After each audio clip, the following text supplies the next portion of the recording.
السلام عليكم ورحمة الله وبركاته. إن الحمد لله نحمده ونستعينه ونستغفره ونعوذ بالله من شرور أنفسنا ومن سيئات أعمالنا من يهد الله فلا مضل له ومن يضلله فلا هادي له وأشهد أن لا إله إلا الله وحده لا شريك له وأشهد أن محمدا عبده ورسوله صلى الله عليه وعلى آله وأصحابه وبارك وسلم أما بعد মূলত আজকে নিয়ত ছিল শবে বরাত নিয়ে কিছু আলোচনা করা, কারণ শবে বরাত আমাদের সামনেই, নাকি বলেন? শবে বরাত সামনে না? বরাত মানে কি? ভাগ্য। আমাদের সামনে ভাগ্য। আমার নানি রাহিমাহুল্লাহ রাহমাতান ওয়াসিআ ছোটবেলায় গল্প করতেন, চুটকি আর কি। এক কানা অন্ধ ফকির রাস্তা দিয়ে যাচ্ছে, সামনে একটা গর্ত আছে, তো বাচ্চারা পাশে যে ফকির ফকির বাবা সামনে খানা। আমি আজকে মসজিদে বলছিলাম সামনে খানা, তো ফকির মনে করছে খানা মানে মেজবানি, বলে বাবা বরাত, বাবা বরাত, বাবা ভাগ্যটা আজকে ভালো। এখন ওই বলতে বলতে গর্তের ভিতর পড়ে গেছে বেচারা। আসলে বরাত মানে কি? ভাগ্য। এই ভাগ্য থেকে যত দুর্ভাগ্য। আমরা শবে বরাত সুন্নত, সুন্নতের আলোকে আমরা ঝগড়া দরকার নেই। কোন হুজুর কি করেছেন, আলহামদুলিল্লাহ সব হুজুর ভালো। আমরা রাসূলুল্লাহ সাল্লাল্লাহু আলাইহি ওয়াসাল্লাম কি করেছেন, সাহাবীরা কি করেছেন, এটা আমরা যাচাই করার চেষ্টা করি। আপনাদেরকে গত বছরও হয়তো বলছি, মনে নেই, যেহেতু বছরগুলো প্রসঙ্গ আসে আমরা সংক্ষেপে হলেও জানতে হবে। আর আমার একটা বই আছে কোরআন সুন্নাহর আলোকে শবে বরাত, তাহলে আপনারা নিয়ে যাবেন, যেহেতু শবে বরাত সামনে, বইটা নিয়ে যেতে পারেন। এর ভিতরে হাদিস, কোরআন, তাফসির, ফুকাহাদের মতামত সবই আছে। মুখতাসার হলো, প্রথমত আমরা এখানে সুন্নাত শিখতে আসছি, ঠিক না?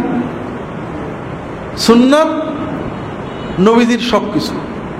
নবীজি যেভাবে বসতেন সেভাবে বসা কি, যেভাবে হাঁটতেন সেভাবে হাঁটা কি, যে শব্দ ব্যবহার করতেন সেটা ব্যবহার করাও সুন্নত। শবে বরাত শব্দ নবীজি ব্যবহার করেননি, সাহাবীরা করেননি, তাবেঈনরা করেননি। এটা প্রায় 500 বছর পরে তৈরি হয়েছে। আমরা আজকে কেন্দ্রীয় মসজিদে আলোচনা করছি। রাসূলুল্লাহ সাল্লাল্লাহু আলাইহি ওয়াসাল্লাম যে পরিভাষা ব্যবহার করেছেন সেটা কি? লাইলাতুন নিসফে মিন শাবান, মধ্য শাবানের রাত। আমরা চেষ্টা করব এই সুন্নতটাকে জিন্দা করার। শবে বরাত না জায়েজ না, শবে বরাত বলা না জায়েজ না, কিন্তু নিসফে শাবানের রাত বলা, মধ্য শাবানের রাত বলাটা সুন্নত। আমি বললাম কোরআন হাদিসে শবে বরাত বলে কিছু নেই, কারণ শবে বরাত শব্দ নেই। হয়তো আমি একটু পরেই বলবো যে শবে বরাতের রাত্রে আপনারা এই আমল করতে পারেন, আমি আবার শবে বরাত বললাম, তাহলে বোঝা গেল আমার কন্ট্রাডিকশন। একবার বলছি কোরআন হাদিসে নেই, আবার বলছি শবে বরাতে আমল করবেন। আসলে আমরা বলতে যাচ্ছি শবে বরাত পরিভাষাটা ব্যবহার করা কোরআন হাদিসের দিন না, এটা বললে সওয়াব হবে, এটা কোনো দিন না। তবে সমাজে প্রচলন হয়ে গেছে, আমরা অনেক সময় নামাজ বলি, অনেক সময় সালাত বলি, আমরা অনেক সময় রোজা বলি, অনেক সময় সিয়াম বলি। সিয়াম, সালাত এগুলো ইসলামী পরিভাষা। রোজা, নামাজ এগুলো সিয়াম বা সালাতের তর্জমা না, এগুলো আরেকটা পরিভাষা, ফার্সি পরিভাষা, যেটা আমাদের সমাজে আছে। তারপরেও এটার অর্থ আমরা বুঝি সালাত, এটা বলাতে কোনো দোষ নেই। নামাজ বললে, রোজা বললে কোনো দোষ হবে না, কারণ আমরা সবাই বুঝি নামাজ বলতে মুসলমানদের এই সালাত সিস্টেম বোঝানো হচ্ছে। আবার অনেক বিষয় আছে যেটা আরো দূরে, যেমন আমরা অনেক ঝগড়া করি, আমার বিরুদ্ধে সবারই অভিযোগ, আমি মাঝে মাঝে বলি কোরআন হাদিসে পীর বলে কিছু নেই। আবার আরেক জায়গায় বলছি অমুক পীর সাহেব, আমাদের পীর সাহেব এটা বলেছেন। এই দেখো আব্দুল্লাহ জাহান খালি কন্ট্রাডিক্টরি কথা বলে। একবার বলছে কোরআন হাদিসে পীর বলে কিছু নেই, আর বলছে আমাদের পীর সাহেব এটা বলেছে। বিষয়টা ওরকম না। আপনি কথাটা শেষ পর্যন্ত শুনলে কি আছে বুঝবেন। আমি বলবো কোরআন হাদিসে নামাজ নেই কিন্তু সালাত তো আছে, রোজা নেই কিন্তু সিয়াম আছে। এখানে আরেকটু দূরত্ব আছে। এখানে পীর কথাটা ফার্সি, এটা আরবি হলো শেখ। কোরআন হাদিসে পীরও নেই, শেখও নেই, অর্থাৎ ফার্সিটাও নেই, আরবিটাও নেই। নামাজের ফার্সি নেই, আরবিটা আছে। রোজার ফার্সি নেই, আরবিটা আছে। কিন্তু পীরের ফার্সিও নেই, আরবিও নেই, কিন্তু আছে। এটার একটা মূল সুন্নত কনসেপশন আছে, সেটা হলো সোহবত, সাহেব, সাথী, সাহচর্য। নেককারদের সাহচর্য কোরআন সুন্নাহ নির্দেশিত একটা ভালো আমল। আপনি মসজিদে নামাজ পড়েন, নেককারদের সাথে মেশেন, এটাও সহবত। ইমাম সাহেবের সাথে মহব্বত রাখেন, আলেমদের, এটাও সহবত। আবার নেককার ভালো, যারা সত্যি নেককার, আল্লাহর ভয় আছে, আল্লাহ বলেছেন কুনু মা সাদিকিন, যাদের ইমানের সত্য, লা ইলাহা বলাই সত্য, শিরিক করে না, মুহাম্মদ রাসূলুল্লাহ বলাই সত্য, বিদআত করে না, আমানতু বিল্লাহি বলাই সত্য, সুন্নত মতো আমল করে, তাকওয়াই সত্য, বউয়ের সাথে কথা বলাই সত্য, সমাজে মানে যাদের ভিতরে সত্য প্রতিভাত, যাদের কথা আল্লাহ কোরআনে সূরা বাকারায় বলেছেন সাদেকিন কারা, ইমানের সত্য, জিহাদের সত্য, তাকওয়াই সত্য, সালাত কায়েম করে, অর্থ ব্যয় করে, জাকাত দেয়, সবর করে, এই কোয়ালিটিগুলো যাদের ভিতরে আছে, এই ধরনের সাদেকিন মুত্তাকিন মানুষদের সাথে সহবতে যাওয়া, বসা, সময় দেওয়া, এটা আমাদের জন্য খুবই উপকারী। এটাই পরিবর্তন করে পীর মুরিদি সিস্টেম হয়েছিল। এখান থেকে অনেক শিরিক, কুফর, বেদাত ঢুকেছে।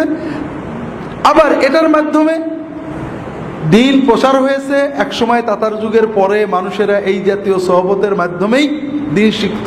এটার ভালো মন্দ আছে, কিন্তু যেটা আমরা বলতে চাচ্ছিলাম সেটা হলো, একটা হলো কোরআনে ফার্সি নেই, আরবি আছে, যেমন নামাজ নেই, সালাত আছে, কি বলে রোজা নেই, সিয়াম আছে। আর কিছু জিনিস আছে আরবিও নেই, ফার্সিও নেই, কিন্তু মাফহুমটা আছে, যেমন পীরও নেই, শাইখও নেই, কিন্তু সাহেব আছে। ঠিক শবে বরাতও নেই, লাইলাতুল বারাতও নেই। শবে বরাত কি? ফার্সি। আরবি কি? লাইলাতুল বারাত। কোরআনে হাদিসে সাহাবীদের কথায় শবে বরাত নেই, মানে ফার্সি নেই, লাইলাতুল বারাতও নেই। কি আছে? লাইলাতুল নিসফি মিন শাবান আছে। কাজেই আমরা শবে বরাত বা লাইলাতুল বরাত না বলে যদি নিসফে শাবান, মধ্য শাবানের রাত বলি, ভালো হয় না খারাপ হয়? এখানে একটু ইমানটা নাড়াচাড়া করে দেখেন, আপনি নিজেই বুঝতে পারবেন ইমানের হালতটা কি।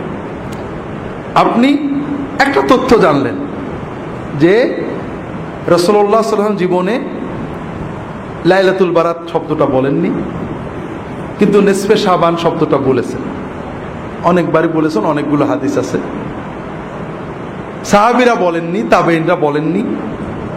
এই পরিভাষাটা 500 বছর পরে জন্ম, এটা বলাই কোনো দোষ নেই। কিন্তু আমি যদি নিসফে শাবানের রাত বলি, মধ্য শাবানের রাত বলি, তাহলে রাসূলুল্লাহ সাল্লাল্লাহু আলাইহি ওয়াসাল্লামের কথা মুখ দিয়ে উচ্চারণ করা হয়। আর বরাতের রাত বলি, শবে বরাত বলি, তাহলে এটা হয় না। এখন আমি কোনটা বলবো? কোনটা বললে আমার ধর্মীয় অনুভূতিটা মানে শক্ত হচ্ছে?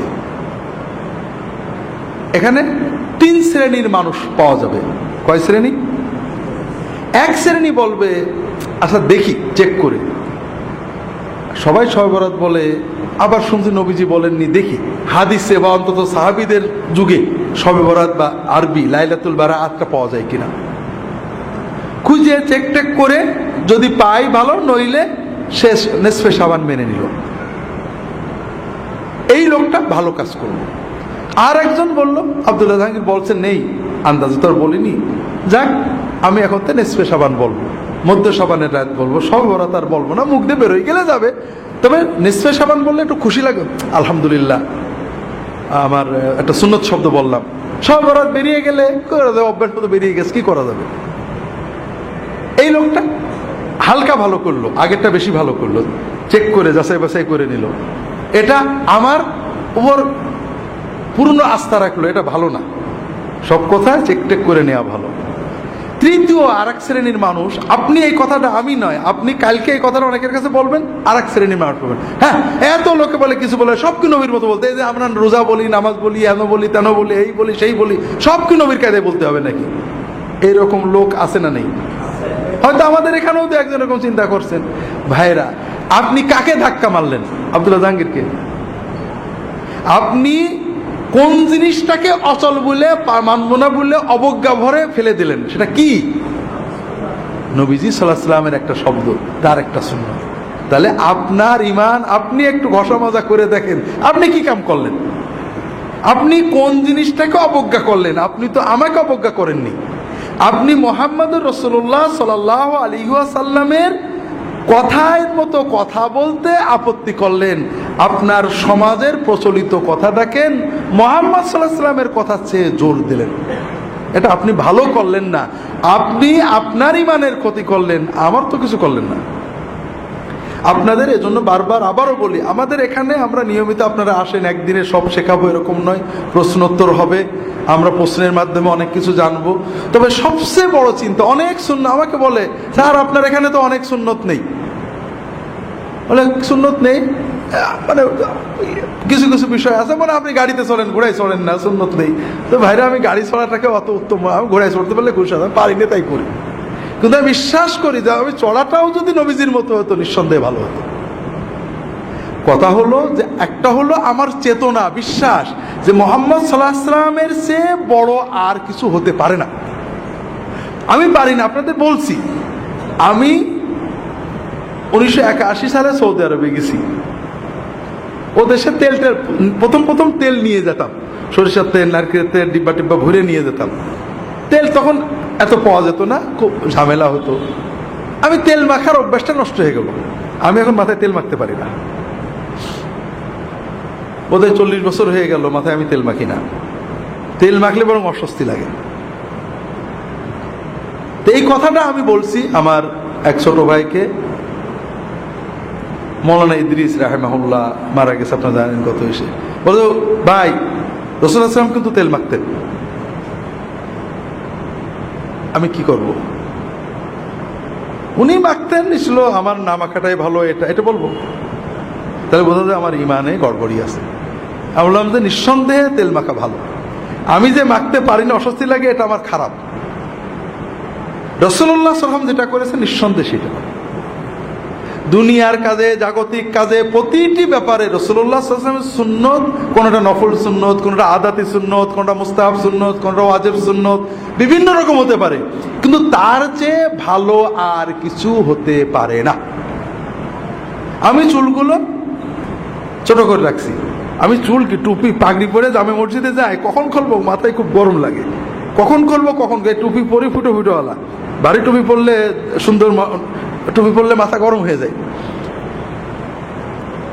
চুল তো বড় বেশি রাখতে পারি না, রাখলে আবার কাটতে হয়। এখন আমি কি এই ছোট চুল রাখাটাকে যুক্তি তর্ক দিয়ে উত্তম বলবো? একজন লোক ভাবরি রেখেছে, লম্বা চুল রেখেছে, ঘাড় বন্ধ চলে গেছে, কি বিরক্তিকর। আরে নবীজি করেছেন, সেই যুগে অন্যরকম ছিল, আমি কোনটা করবো বলেন তো? আমি ইয়াকিন করে বলবো, নবীর সাথে যতটুকু মিল আছে ওটা নিঃসন্দেহে ভালো, কিয়ামত পর্যন্ত সবার জন্য ভালো। আমি করতে পারছি না সেটা ভিন্ন কথা, আমি পালন করতে পারছি না, এটা আমি একটা অসুবিধার জন্য পারছি না, কিন্তু আমি উত্তম মনে করব, ভালো মনে করব কোন জিনিসটাকে, যেটা রাসূল সাল্লাল্লাহু আলাইহি ওয়াসাল্লাম সহিভাবে প্রমাণিত। এখানে আর কোনো ব্যাখ্যা দিতে আমরা যাব না, সন্দেহাতীত ভাবে ওইটাই ভালো। আমি রাখতে পারছি না ভিন্ন কথা, আমি আমার ওজোর আছে, এটা নফল সুন্নত, মুস্তাহাব সুন্নত, আদাতি সুন্নত, অর্থাৎ জাগতিক সুন্নত। রাসূলুল্লাহ সাল্লাল্লাহু আলাইহি ওয়াসাল্লাম তাকিদ দেননি, নির্দেশ দেননি, অথবা গুরুত্ব দেননি, তিনি করেছেন, এটা না করলে গুনাহ হবে না। কিন্তু আমি যত যুক্তি তর্কই দিই, এমন জায়গায় যেন না যাই যে নবীজিরটা ছোট হয়ে করে ফেলার কায়দায় চলে যায়। এটা হলো সবচেয়ে ভয়ঙ্কর কথা। আমরা কি করি, দুই গ্রুপই একই রকম। কিছু মানুষ আমরা বলি নবীজি করেননি, তাতেই কাজেই বেদাত। নবীজি করেননি বলেই বেদাত হয় না, নবীজি করেননি কাজে ওটা দিন না, ওটা সুন্নত না। সুন্নতকে দিন মনে করাই, নবীজি করেননি সেটাকে দিন মনে করা বেদাত। আবার আর এক গ্রুপ, নবীজি করেননি কাজেই জায়েজ, এইটা প্রমাণ করতে যে নবীর সুন্নতকে ছোট মনে করেন। এখানে আমাদের ইমানের সাথে সাংঘর্ষিক হয়ে গেল। কাজে প্রতি ক্ষেত্রে আপনারা যেটা সবসময় লক্ষ্য রাখবেন, রাসূলুল্লাহ সাল্লাল্লাহু আলাইহি ওয়াসাল্লাম থেকে কোনো সুন্নত, সেটা ফরজ সুন্নত, মুস্তাহাব সুন্নত, নফল সুন্নত, যাই হোক না কেন, যেটা বর্ণিত হবে তার বিপরীতে আপনার যুক্তি দেবেন না। আপনি যদি জানেন যে এটা সুন্নত, আলহামদুলিল্লাহ ভাই নবীর সুন্নত উত্তম, আমি পারছি না, দোয়া করেন যেন পারি। আর যদি না জানা থাকে তা কি করবেন, আমি দেখব, কিন্তু নবীজির সুন্নতের বিপরীতে কোনো জিনিসকে আনবেন না, কোনো ক্ষেত্রেই না। তো যাই হোক, প্রথম যে বিষয়টা আমরা আলোচনা করলাম যে লাইলাতুন নিসফে মিন শাবান, মধ্য শাবানের রাত, এটা হলো সুন্নত পরিভাষা। আর শবে বরাত, লাইলাতুল বারাত, এটা সুন্নত নয়, এটা পরবর্তী যুগে অনেক পরে, 500 বছর পরে প্রথম আপনি রাসূলুল্লাহ সাল্লাল্লাহু আলাইহি ওয়াসাল্লাম, সাহাবী, তাবেঈন, তাবেঈন, ইমাম আবু হানিফা, শাফি, মালিক, আহমদ বিন হাম্বল রাহিমাহুল্লাহ, কারোর যুগে পাবেন না। অনেক পরে এসে এই পরিভাষাটা জন্ম হয়েছে। দ্বিতীয় পর্যায়ে যাই, সুন্নতের ভিতরে নিরাপত্তা। সুন্নতের বাইরে যেটা, এটা বেদাত না হলেও সমস্যা তৈরি করে। যেমন শবে বরাতের ভিতরে আমরা যখন মধ্য শাবানের রাত, এটা কোনো আলাদা উত্তেজনা তৈরি করে না, কিন্তু যখনই আমি বলবো শবে বরাত, তখন আমাদের ভিতরে একটা নির্ধারিত কনসেপশন তৈরি হয়, এটা ভাগ্য রজনী, এটা মুসলমানদের ভাগ্য রজনী। এই যে ধারণা দিচ্ছে এটাও ঠিক না। শবে বরাত গুনাহ মাপের রজনী। বারাত শব্দের মূল অর্থ ছিল মুক্তি, আরবিতে যে বারাত, আমরা বাংলায় অর্থটা পাল্টে বরাত ভাগ্য হয়ে গেছে, কিন্তু আরবিতে বারাত মানে মুক্তি। শবে বরাতের রাত্রিতে আল্লাহ তাআলা বান্দাদের গুনাহ মাফ করেন, এটা সহিহ হাদিস দ্বারা প্রমাণিত। কিন্তু এই রাত্রিতে আল্লাহ ভাগ্য দেন, ভাগ্য লেখেন, এটা কোনো হাদিস নেই, কোনো কোরআন নেই। এ মর্মে যত হাদিস আছে সবগুলোই জাল হাদিস। তফসিরে দু একটা কথা বলা হয়েছে, কোনো তফসির কারক সমর্থন করেননি। তাহলে মধ্য শাবান বললে যে সুন্নত চেতনা আসে, শবে বরাত বা ভাগ্য রজনী বললে আমাদের ভিতরে যে চিন্তাটা আসে, এটা আসলে ঠিক না। এরকম অনেক ক্ষেত্রে আছে। যেমন কোরআন হাদিসের পরিভাষা হলো ঈমান, আর তাবেঈনদের যুগ থেকেই, তাবেঈনদের যুগ থেকে পরিভাষা হলো আকীদা। ঈমান বললে ঝগড়া হয় না, ওর ঈমান খারাপ এ বলে না, ওর আকীদা খারাপ। যদিও তাবেঈনদের যুগ থেকে আকীদা পরিভাষাটা ব্যবহার করা হচ্ছে, তারপরে ঈমান পরিভাষার ভিতরে যত প্রশস্ততা, আকীদার ভিতরে তা নেই। তাসাউফ, তাসকিয়া, রাসূলুল্লাহ সাল্লাল্লাহু আলাইহি ওয়াসাল্লাম, সাহাবী, তাবেঈন, তাদের পরিভাষা ছিল তাসকিয়া, আত্মশুদ্ধি। আমরা বলি তাসাউফ। তাসকিয়া শব্দের ভিতরে যত প্রশস্ততা, উদারতা, সুন্নাহমুখিতা আছে, তাসাউফ বললে মনে হয় ভিন্ন কোনো একটা বোধহয় শাস্ত্র, এরকম মনে হয়। এই যে পীর এবং সাহেব, সাহেব, পীর, সাহেব বললে, সাথী বললে আমার সাথী, আমার সাথী, এখানে কিন্তু কোনো অতিভক্তি জন্ম নেয় না, অমুক আমার সাথী। সাথী বলার ভিতরে অতিভক্তির প্রাবল্য আসে না। যখনই পীর বললেন তখন মনে হলো একটা বিশেষ একটা চেতনা তার দিকে যাচ্ছে। আপনি কি? আমি আব্দুল্লাহ জাহাঙ্গীরের সাথী। আব্দুল্লাহ জাহাঙ্গীর কি? আমার সাথী। এটা খুব সিম্পল কথা। এটার ভিতরে সুন্নত আছে, এটার ভিতরে মহব্বত আছে, কিন্তু অতিভক্তির কিছু নেই। সুন্নতের বাইরে যাওয়ার দরজাটা বন্ধ হয়ে গেছে। আমরা কোনো পরিভাষাকে নাজেজ বলছি না, সুন্নতটা যে ভালো এটা প্রমাণ করার চেষ্টা করছি। রাগ করেন না আপনারা, কারণ আমি এটা বিশ্বাস করি যে সুন্নত ভালো। কিন্তু যখনই বললেন আব্দুল্লাহ জাহাঙ্গীর আমার কি? পীর। পীর বললেই যেন কেমন আরেকটু ভক্তি, ভালোবাসার প্লাবন বয়ে যেতে লাগলো। যেটা সাথীর ভিতরে ছিল না। আমি ওনার কি মুরিদ। মুরিদ বলার সঙ্গে সঙ্গেই আপনি মুরিদ কার? আমার। মুরিদ মানে কি? চাই, আমার জান প্রাণ দিয়ে একজনকেই চাই, এই হুজুর। তো হলো নাকি? আপনি কাকে চান? কাকে চান আপনি? হ্যাঁ, আপনি আল্লাহকে চান। আমি আপনার সাথী, আল্লাহ পাওয়ার জন্য, আমল শেখার জন্য জজবা আপনি আমার সাথে থাকেন, আর কিছু না। আপনার মুরাদ তো আল্লাহ, আপনি মুরিদ হলেন আল্লাহ, আপনি চাচ্ছেন আল্লাহকে। পরিভাষা তৈরি হয়ে গেছে, হাজার হাজার লক্ষ লক্ষ দিনদার মানুষেরা বলেছেন সব ঠিক আছে, আমরাও বলি, ব্যবহার করি। কিন্তু আমরা ব্যবহার করে করে 1 কোটি মানুষে ব্যবহার করার কারণে মুহাম্মদ সাল্লাল্লাহু আলাইহি ওয়াসাল্লামের ব্যবহারে সেটা দামি হয়ে যায় কিনা? হবে। 100 কোটি লোকে ব্যবহারের কারণে কি সেটা রাসূলুল্লাহ সাল্লাল্লাহু আলাইহি ওয়াসাল্লামের ব্যবহারে সে দামি হয়ে যাবে কিনা? না। তো যাই হোক, আমরা লম্বা করব না।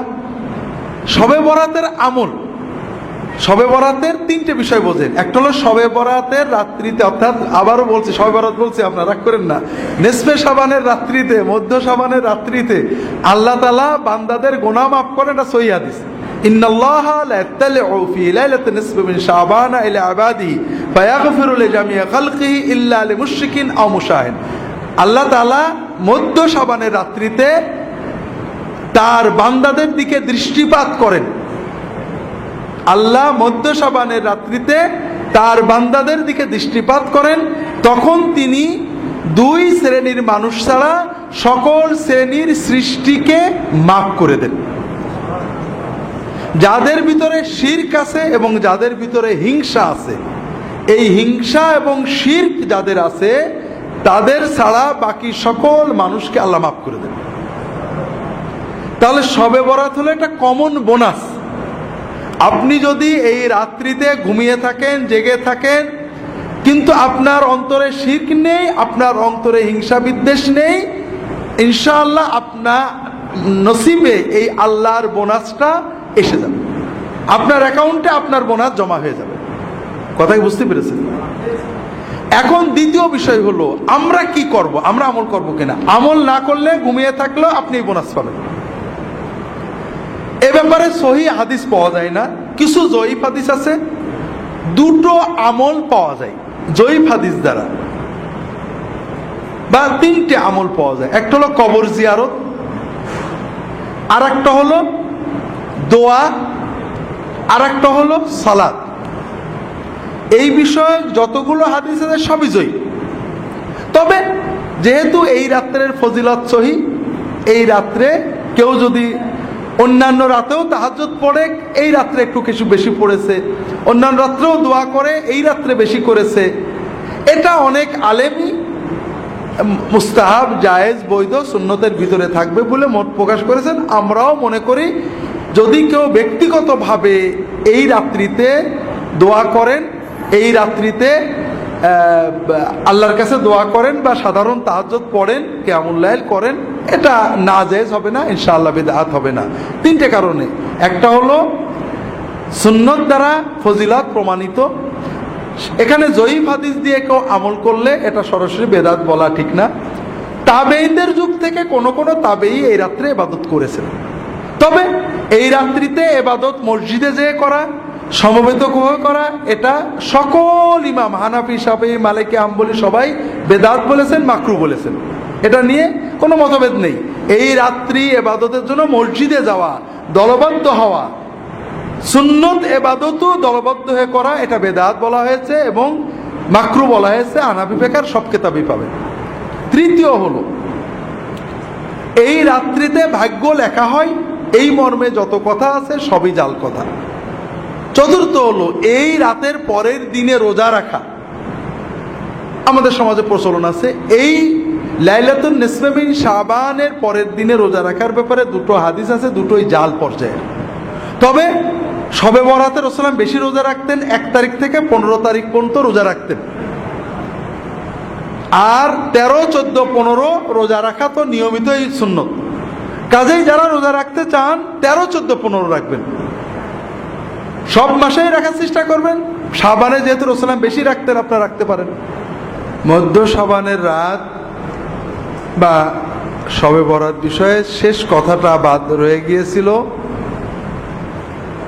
সেটা হলো, আমরা বুঝলাম রাতটার সুন্নত নাম হলো মধ্য শাবানের রাত, আর এই রাত্রি হলো আল্লাহ তাআলা বান্দাদের মাফ করেন। এই রাত্রিতে নেক আমল করার ব্যাপারে কোনো সহিহ হাদিস পাওয়া যায় না। আল্লাহর মাগফিরাতের সহিহ হাদিস আছে, তবে দোয়া করা, সালাত আদায় করা, কবর জিয়ারত করা, এ সকল বিষয়ে জয়ীফ হাদিস আছে। কেউ যদি এগুলো ব্যক্তিগত আমল করেন, এটা সুন্নাহ বিরোধী নয়। তবে এই রাত্রিতে রুটি খাওয়া, উৎসব করা, বাতি জ্বালানো, এরপরে মসজিদে সমবেত হয়ে ইবাদত বন্দেগী করা, এগুলো বিদআত। এবং প্রায় ফিকহের সকল কিতাবে, হানাফি মাযহাব, শাফিঈ মাযহাব, বিভিন্ন কিতাবে বারবারই এই ধরনের কাজগুলোকে বিদআত বা মাকরুহ লেখা হয়েছে, মাকরুহ তাহরিমি লেখা হয়েছে।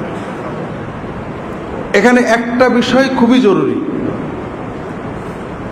সেটা হলো আমরা রাসূলুল্লাহ সাল্লাল্লাহু আলাইহি ওয়াসাল্লাম এবং সাহাবীদের জীবনে শবে বরাতের, সাহাবীদের আবু বকর, ওমর, ওসমান, আলী রাদিয়াল্লাহু তাআলা আনহুম আজমাইন, খোলাফায়ে রাশিদিনের যুগে দেখেন শবে বরাতের কোনো হাদিস পাবেন না।